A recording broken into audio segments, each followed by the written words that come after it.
you are actually making history today, because this is billed as the first ever Electoral Reform Society event of this kind. But what more perfect timing for a conference on political reform? Yesterday, we had Better Together, the No to Independence campaign launched in Scotland, and we're told the House of Lords Reform Bill will be published tomorrow. And if you care about these issues, about PR, about how democracy functions, and I'm guessing most of you do, as you're here, then there's just a whiff of change in the air.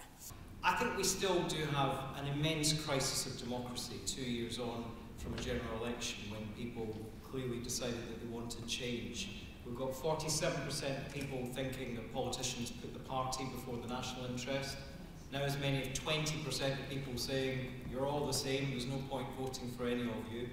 And I think what that leads us to is, as we're going to talk about this morning, some big bang changes to our constitution. Here we are in Scotland in the middle of the run-up to the most exciting referendum we'll ever have since sliced bread.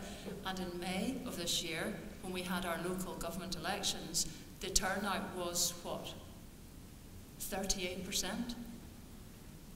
You know, there's something very wrong, which is not necessarily going to be addressed by independence or Devo Max or any of the constitutional arrangements we're talking about today, but I think all of us would need to think there's bigger fish to fry. When we launched 38 Degrees, we kind of had this underlying assumption that there were a lot of people who were described as apathetic, but actually they were just fed up and they did care, and if you gave them a mechanism whereby they felt like they did have a say and they could have an influence on things, they get involved, and in 3 years over 1 million people have got involved. But let's not pretend that politics in the UK is ever finished business.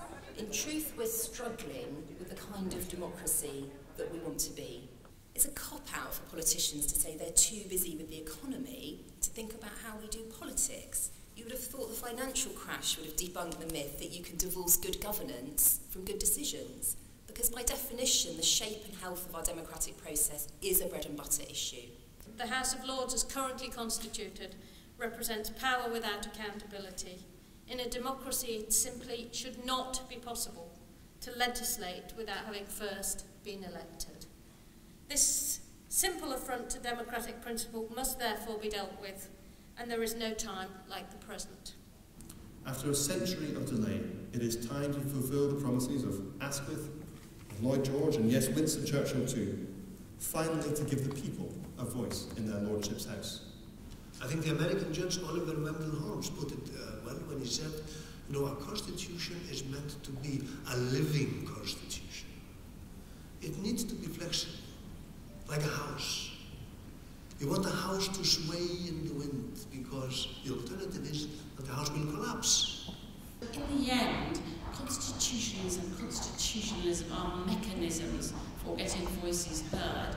If you have burning issues passionately espoused, that takes you an awful long way towards re-engaging with people, much more than through technical mechanisms. Once you start to look around and try to get away from the exceptionalism that is the curse of this country, where we always sit in splendid isolation thinking we have the mother of parliaments, you know, the Beezer of systems, and here we are tinkering at the margins. Well, you know, we need a bigger tinker in this place. I came along because I felt really cheated by the AV referendum last year. I was given the choice between choosing for two political systems, neither of which I wanted, and I felt cheated because the debate around the AV referendum was pretty grubby and was full of fear-mongering. So I came along today to see how I could get involved and try and change the debate.